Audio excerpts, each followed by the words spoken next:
Hi students, welcome to ASF Academy. I am Femin. Today we discussing about investment environment. Fundamentals of investment എന്നുള്ള സബ്ജക്റ്റിലെ വളരെ important ആയിട്ടുള്ള ഒരു area ആണ് investment environment. അപ്പോൾ നമ്മൾ ഇന്ന് ഇൻവെസ്റ്റ്മെന്റ് എൻവയോൺമെന്റ് എന്താണെന്നും അതിൽ വരുന്ന ഡിഫറെന്റ് എലമെന്റ്സ് ഏതൊക്കെയാണെന്നാണ് ഇവിടെ നോക്കാൻ പോകുന്നത്. ഓക്കെ, അപ്പോൾ നമുക്ക് എന്താണ് ഇൻവെസ്റ്റ്മെന്റ് എൻവയോൺമെന്റ് എന്ന് നോക്കാം. ഓക്കെ, ഒരു ഇൻവെസ്റ്റർ നിർബന്ധമായിട്ടും ഒരു ഇൻവെസ്റ്റ്മെന്റ് പ്രോസസ്സ് നടത്തുന്നതിന് മുന്നേ അവിടുത്തെ ഇൻവെസ്റ്റ്മെന്റ് എൻവയോൺമെന്റിനെ കുറിച്ച് സ്റ്റഡി ചെയ്യേണ്ടത് വളരെ അത്യാവശ്യമാണ്. കാരണം ആ ഒരു ഇൻവെസ്റ്റ്മെന്റ് എൻവയോൺമെന്റിൽ വരുന്ന ഡിഫറെന്റ് എലമെന്റ്സ് ലൈക്ക് സെക്യൂരിറ്റീസ് ആവാം, ഫിനാൻഷ്യൽ മാർക്കറ്റ് ആവാം, ഇന്റർമീഡിയറ്ററീസ് ആവാം, അങ്ങനെയുള്ള അതിൽ വരുന്ന ഡിഫറെന്റ് എലമെന്റ്സിനെ കുറിച്ച് കൃത്യമായി അറിഞ്ഞ് നമ്മുടെ ഒബ്ജക്റ്റീവ് എന്താണെന്ന് നമ്മൾ മനസ്സിലാക്കിയ ശേഷം മാത്രമേ ഉള്ളൂ ഓരോ ഇൻവെസ്റ്റേഴ്സും ഇൻവെസ്റ്റ് ചെയ്യാൻ പാടും. ഓക്കെ, അപ്പൊ ഇൻവെസ്റ്റ്മെന്റ് എൻവയോൺമെന്റ് ആണ് സിമ്പിൾ ആയിട്ട് ഒരു ഇൻവെസ്റ്റ്മെന്റ് പ്രോസസ്സ് നടത്തുമ്പോൾ അതിന്റെ സറൗണ്ടിങ് വരുന്ന ഡിഫറെന്റ് എലമെന്റ്സിന്റെ ടോട്ടാലിറ്റി ആണ് ഇൻവെസ്റ്റ്മെന്റ് എൻവയോൺമെന്റ് എന്ന് പറയുന്നത്. ഓക്കെ, അതാണ് ഇവിടെ വരുന്നത്. ഫസ്റ്റ് പോയിന്റ് പറയുന്നത് context in which firms and companies operate.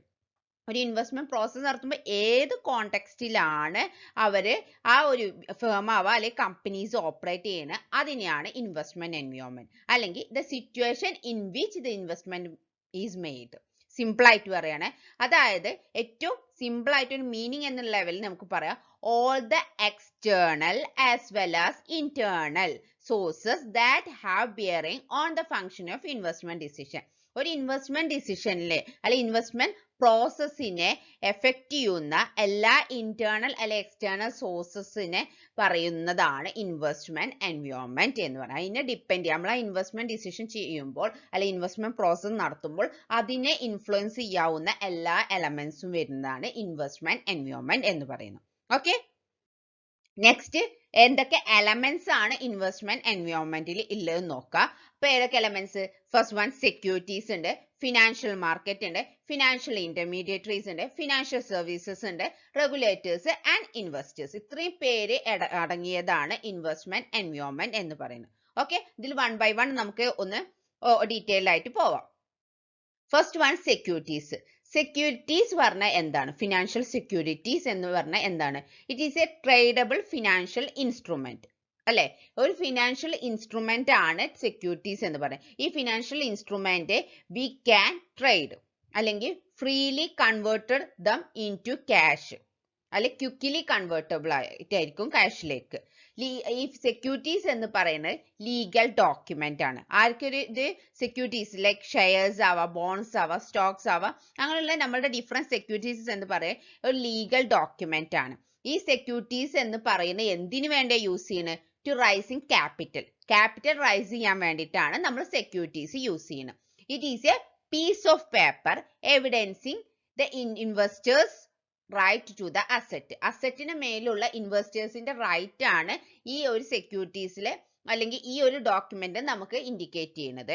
മുമ്പൊക്കെ ഫിസിക്കൽ ഡോക്യുമെന്റ് ആയിരിക്കാം, now days it is A electronic document. അപ്പൊ സെക്യൂരിറ്റീസ് പറഞ്ഞ എത്രേ ഉള്ളൂ. സെക്യൂരിറ്റീസ് എന്ന് പറയുന്നത് ട്രേഡബിൾ ആയിട്ടുള്ള ഫിനാൻഷ്യൽ ഇൻസ്ട്രുമെന്റ് ആണ്. അത് നെഗോഷിയേറ്റ് ചെയ്യാനും ട്രേഡ് ചെയ്യാനും പറ്റുന്നതാണ്. It is A legal document ആയിരിക്കും, ഒരു പീസ് ഓഫ് പേപ്പർ. അത് എന്താണ് എവിഡൻസ് ചെയ്യുന്നത്? ഇൻവെസ്റ്റേഴ്സിന്റെ റൈറ്റ് എവിഡൻസ് ചെയ്യണം, അല്ലെങ്കിൽ ഇൻവെസ്റ്റ്മെന്റ് നടത്തുന്ന ഇൻവെസ്റ്റേഴ്സിന്റെ ഓണർഷിപ്പ് ആണ് ഇവിടെ ഷോ ചെയ്യുന്നത്. ഓക്കെ, ഈ ഫിനാൻഷ്യൽ ഇൻസ്ട്രുമെന്റ് ആരുടെ കയ്യിലാണ് ഹോൾഡ് ചെയ്യണം, അപ്പൊ ആ ഒരു വ്യക്തിക്ക് വാല്യൂ ഉണ്ടാവും. അതിന് ആൾസോ ബിറ്റ്വീൻ പാർട്ടീസിൽ എന്ത് ചെയ്യുക? ട്രേഡ് ചെയ്യാനും ഈ ഇൻസ്ട്രുമെന്റ്സ് കൊണ്ട് പറ്റും. ഓക്കെ, മെയിൻ ആയിട്ട് സിമ്പിൾ ആയിട്ട് കുറച്ച് എക്സാമ്പിൾസ് പറഞ്ഞിരിക്കുന്നത്. ഏതൊക്കെയാണ്? ഷെയർസ്, ബോൺസ്, നമുക്കറിയാവുന്ന എക്സാമ്പിൾസ്. സെക്യൂരിറ്റീസ് പറഞ്ഞ shares, bonds, stocks, treasury bills, CPs etcetera. ഇനി മെയിൻ ആയിട്ട് മൂന്ന് ടൈപ്സിലാണ് നമ്മൾ സെക്യൂരിറ്റീസ് പറയാ. First one equity, second one ഡെപ്റ്റ്, തേർഡ് വൺ ഡെറിവേറ്റീവ്സ്. ഇക്വിറ്റി പറഞ്ഞ എന്താ? Which provide ownership right to the holder. ആളുടെ കയ്യിലാണോ ആ വ്യക്തിക്ക് ഓണർഷിപ്പ് കിട്ടും. ഡെപ്റ്റ് പറഞ്ഞ എന്താ? Loans repaid with periodic payments. അവിടെ ഓണർഷിപ്പ് അല്ല, ഒരു പീരിയോഡിക് പേയ്മെന്റ്സിൽ ലോൺസ് റീപേ ചെയ്യാണ് ചെയ്യുന്നത്. ഡെറിവേറ്റീവ്സ് പറഞ്ഞ എന്താ? Those securities whose value is deriving from underlying asset. Okay, ഇത്രയാണ് സെക്യൂരിറ്റീസ് എന്താണെന്ന് ചോദിച്ചാൽ സിമ്പിൾ ആയിട്ടില്ല. നെക്സ്റ്റ് എന്ന് പറയുന്നത് financial market.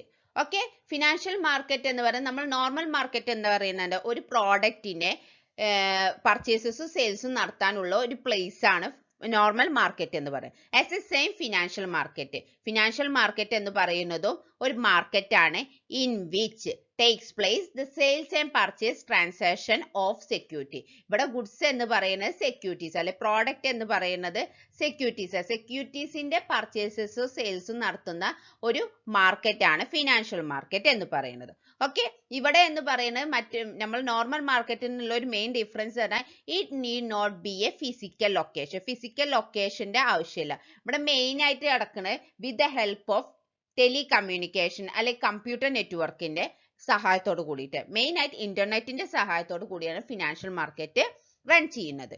It also known as security market എന്നും ഫിനാൻഷ്യൽ മാർക്കറ്റിനെ പറയാറുണ്ട്. ഓക്കെ, അപ്പൊ ഇവിടെ സെക്യൂരിറ്റി മറ്റ് മാർക്കറ്റിലെ പോലെ തന്നെ ഇവിടെയും എന്തിന്റെ പേരിലാണ് ട്രാൻസാക്ഷൻ നടക്കുന്നത്? Based on supply and demand. ഡിമാൻഡിന്റെ സപ്ലൈന്റെ ബേസിൽ തന്നെയാണ് ഇവിടുത്തെ മാർക്കറ്റ് റൺ ചെയ്യുന്നത്, നോർമൽ മാർക്കറ്റ് പോലെ തന്നെ.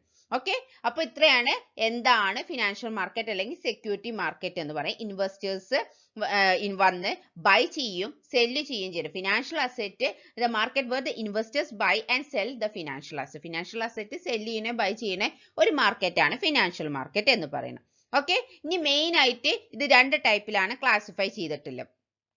ഏതൊക്കെയാണ്? മണി മാർക്കറ്റ് ആൻഡ് ക്യാപിറ്റൽ മാർക്കറ്റും second one primary market and secondary market.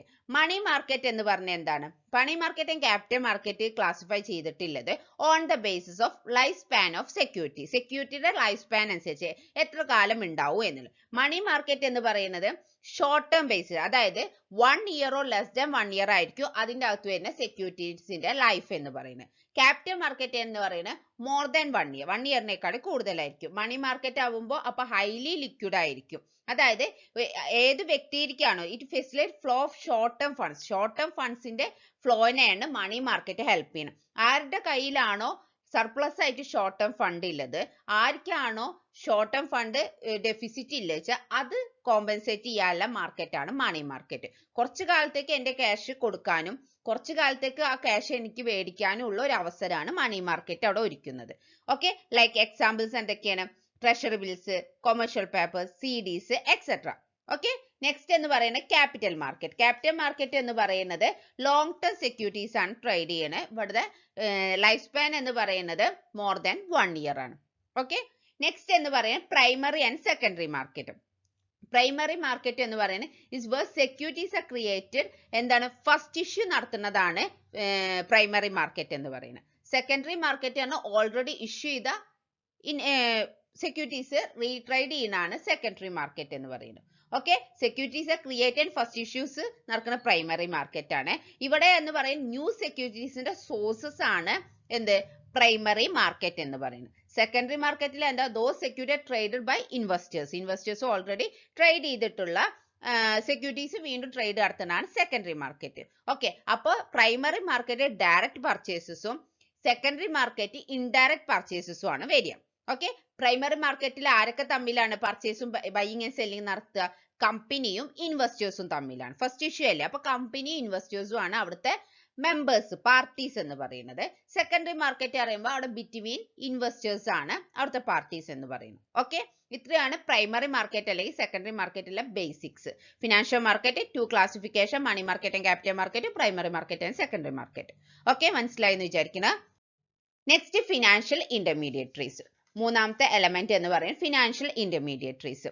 നമ്മളുടെ ഫിനാൻഷ്യൽ ഇന്റർമീഡിയറ്ററി പറഞ്ഞാൽ it is an entity that act as a middle man between 2 parties in the financial transaction. നമ്മൾ ഈ buying and selling നടക്കുന്ന ആ മാർക്കറ്റിൽ അവർക്കിടയിൽ ഇടനിലക്കാരായി middle മാനായി നിൽക്കുന്ന പാർട്ടീസിനെയാണ് ഫിനാൻഷ്യൽ ഇന്റർമീഡിയറ്ററീസ് എന്ന് പറയുന്നത്. വളരെ സിമ്പിൾ ആണ്.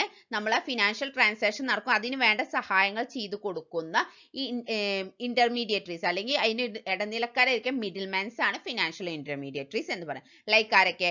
Commercial banks, investment banks, mutual funds, brokers, financial advisers etcetera. ഇത്രയും പേര്, ഇങ്ങനെയുള്ള ഒരുപാട് പേരുണ്ടല്ലോ, അവരൊക്കെയാണ് ഫിനാൻഷ്യൽ ഇന്റർമീഡിയറ്ററീസ് എന്ന് പറയുന്നത്. Okay, next regulators. Next element ആണ് റെഗുലേറ്റേഴ്സ്. റെഗുലേറ്റേഴ്സ് പറയുമ്പോൾ എന്തൊക്കെയാണ്? നമുക്ക് ഒരുപാട് നമ്മളുടെ ഏതൊരു ഫംഗ്ഷൻ നടക്കണമെങ്കിലും അതിന് റെഗുലേറ്റ് ചെയ്യാൻ ഒരു വ്യക്തി വേണം. എങ്കിൽ മാത്രമേ അതിന്റെ നല്ല ജസ്റ്റിഫൈ ആയിട്ട് അല്ലെങ്കിൽ നല്ല ഒരു ഗുഡ് എൻവയോൺമെന്റിൽ നമുക്കത് മൂവ് ചെയ്യാൻ പറ്റുള്ളൂ. അപ്പോൾ നമ്മളുടെ ഇൻവെസ്റ്റ്മെന്റ് എൻവയോൺമെന്റ് പെർഫെക്റ്റ് ആണോ, അല്ലെങ്കിൽ അത് പെർഫെക്റ്റ് ആയിട്ടാണ് പോകുന്നത്, അത് നല്ല രീതിയിൽ നടക്കുന്നുണ്ടോ, എന്തെങ്കിലും മാൾ പ്രാക്ടീസസ് ഉണ്ടോ എന്നൊക്കെ ചെക്ക് ചെയ്യാൻ വേണ്ടിയിട്ടുള്ള അതോറിറ്റീസ് ആണ് ഈ റെഗുലേറ്റേഴ്സിൽ വരുന്നത്. ഓക്കെ, മെയിൻ ആയിട്ട് വരുന്നതാണ് SEBI. SEBI is Stock Exchange Board of India. Market regulators in India, capital market is SEBI, Securities and Exchange Board of India. നമ്മളുടെ capital market regulate ചെയ്യാനുള്ളതാണ് SEBI എന്ന് പറയുന്നത്. Okay, next എന്ന് പറയുന്നത് IRDA, the Insurance Regulatory and Development Authority. അവരെന്താ ചെയ്യുന്നത്? Insurance സെക്ടേഴ്സിനെ regulate ചെയ്യാനുള്ളതാണ് IRDA. Third one പറയുന്നത് RBI, Reserve Bank of India. Reserve Bank of India money market regulation ആണ് ഇവിടെ റിസർവ് ബാങ്ക് ഓഫ് ഇന്ത്യ ചെയ്യുന്നത്. Conduct countries monetary policy.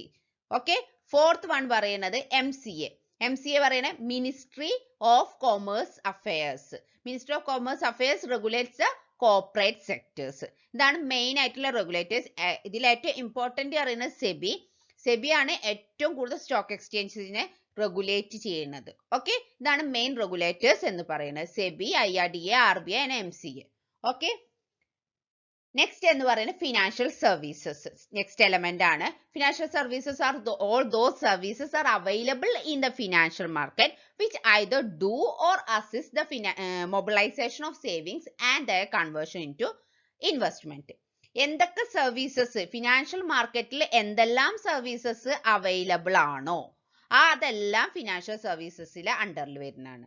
Okay, അത് either do ആവാ അല്ലെങ്കിൽ അസിസ്റ്റ് ചെയ്യണ. എന്തിനു വേണ്ടിയിട്ട്?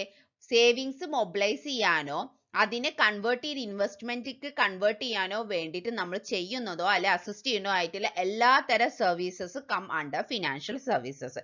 എക്സാമ്പിൾസ് ഫണ്ട് റൈസിംഗ് ആവാ, ഫണ്ട് ഡിപ്ലോയ്മെന്റ് ആവാ, ക്രെഡിറ്റ് റേറ്റിംഗ് ആവാ, അണ്ടർ റൈറ്റിംഗ്സ് ആവാ, മെർച്ചന്റ് ബാങ്ക്സ് ആവാ, മ്യൂച്വൽ ഫണ്ട്സ് ആവാ, എക്സെട്ര. അങ്ങനെ ഹൈ പർച്ചേസസ്, അങ്ങനെ എന്തും ആവാം. അങ്ങനെ വരുന്ന എല്ലാ തരം ഫിനാൻഷ്യൽ സർവീസസും ഈ ഒരു ഇൻവെസ്റ്റ്മെന്റ് എൻവയോൺമെന്റിന്റെ അണ്ടറിൽ വരുന്ന. ഓക്കെ, നെക്സ്റ്റ് ലാസ്റ്റ് എലമെന്റ് എന്ന് പറയുന്നത് ഇൻവെസ്റ്റേഴ്സ്. ഇൻവെസ്റ്റേഴ്സ് ആരാണ്? A person or organisation that puts money into financial scheme. ഒരു വ്യക്തിയോ ഒരു കമ്പനിയോ ആവാം അല്ലെങ്കിൽ ഒരു കമ്പനിയോ ആയിരിക്കുക. ആ വ്യക്തി അല്ലെങ്കിൽ കമ്പനി അവരുടെ കാശ് ഇൻവെസ്റ്റ്മെന്റ് സ്കീമിലേക്ക് അല്ലെങ്കിൽ ഫിനാൻഷ്യൽ സ്കീമിലേക്ക് അല്ലെങ്കിൽ ഒരു പ്രോപ്പർട്ടീസിലേക്ക് പുട്ട് ഓൺ ചെയ്യുന്നതാണ് ഇൻവെസ്റ്റർ എന്ന് പറയുന്നത്. എന്തിനു വേണ്ടിയിട്ടാണ് അവരങ്ങനെ ഇൻവെസ്റ്റ് ചെയ്യുന്നത്? എക്സ്പെക്ടേഷൻ ഓഫ് അച്ചീവിങ് മണി. എൻ്റെ കയ്യിൽ ഒരു എക്സസ് ആയിട്ട് കുറച്ച് ഫണ്ട് ഉണ്ട് എന്നുണ്ടെങ്കിൽ ഞാൻ അത് ഏതെങ്കിലും ഒരു ഫിനാൻഷ്യൽ സ്കീമിലേക്കോ അല്ലെങ്കിൽ പ്രോപ്പർട്ടീസിലേക്കോ അല്ലെങ്കിൽ എന്തിലേക്കെങ്കിലും ഒരു ലോങ് ടേമുക്കോ ഷോർട്ട് ടേം ബേസിൽ ഇൻവെസ്റ്റ് ചെയ്യുന്നുണ്ടെങ്കിൽ ഞാൻ എന്തായി? ഇൻവെസ്റ്റർ ആയി. എന്തിനു വേണ്ടി ഞാൻ ഇൻവെസ്റ്റ് ചെയ്യുന്നത്? അതിന്ന് എന്തെങ്കിലും പ്രോഫിറ്റ് റിട്ടേൺ കിട്ടും എന്ന് എക്സ്പെക്ട് ചെയ്തിട്ടാണ് ഞാൻ ഇൻവെസ്റ്റ് ചെയ്യുന്നത്. ഓക്കെ, ഇൻവെസ്റ്റർ പറയുന്നത് നമ്മൾ ഇവിടെ പറയുമ്പോൾ പ്രോപ്പർട്ടീസ് അല്ല പറയാം, ഫിനാൻഷ്യൽ സ്കീമിലേക്ക് ഇൻവെസ്റ്റ് ചെയ്യുന്ന ഫണ്ട് ഇൻവെസ്റ്റ് ചെയ്യുന്ന ഏതൊരു വ്യക്തി ഇൻവെസ്റ്റർ എന്ന് പറയും. ഞാൻ ടോട്ടൽ മീനിങ് ആയിട്ട് പ്രോപ്പർട്ടി എന്നും കൂടെ ആഡ് ചെയ്തെന്നുള്ളൂ. അപ്പോൾ ഇൻവെസ്റ്റർ പറഞ്ഞാൽ ഇത്രേ ഉള്ളൂ, ഏതൊരു വ്യക്തിയോ കമ്പനിയോ അവരുടെ കയ്യിലുള്ള ക്യാഷ് ഇൻവെസ്റ്റ് ചെയ്യുകയാണെങ്കിൽ എക്സ്പെക്ടിങ് ഫോർ പ്രോഫിറ്റ് എക്സ്പെക്ട് ചെയ്തിട്ട് ഇൻവെസ്റ്റ് ചെയ്യുകയാണ് എന്നുണ്ടെങ്കിൽ ഈസ് ആൻ ഇൻവെസ്റ്റർ. ഓക്കെ, അപ്പൊ ഇത്രേ ഉള്ളൂ നമ്മൾ എന്താ ഇൻവെസ്റ്റ്മെന്റ് എൻവയോൺമെന്റ് എന്നും അതേപോലെ അതിൻ്റെ അകത്ത് വരുന്ന എലമെന്റ്സും ഡീറ്റെയിൽഡ് ആയി പറഞ്ഞിട്ടുണ്ട്. നിങ്ങൾക്ക് ഈ വീഡിയോ മനസ്സിലായി എന്ന് വിചാരിക്കുന്നത്. എന്തെങ്കിലും ഡൗട്ട് ഉണ്ടെങ്കിൽ കമന്റ് ചെയ്യുക, അവിടെ നമുക്ക് ക്ലിയർ ചെയ്യാവുന്നതാണ്. നിങ്ങൾ ഈ ചാനൽ ആദ്യമായിട്ടാണ് കാണുന്നതെങ്കിൽ സബ്സ്ക്രൈബ് ചെയ്യാനും കൂടുതൽ ബെല്ലൈക്കൺ എനേബിൾ ചെയ്യാനും മറക്കരുത്. നിങ്ങൾക്ക് ഈ വീഡിയോ ഇഷ്ടമായെങ്കിൽ ഫ്രണ്ട്സിന് വേണ്ടി ഷെയർ ചെയ്യുക, അതേപോലെ കമന്റ് ചെയ്യുക, ലൈക്ക് ചെയ്യുക. Okay, thank you. Have A nice day.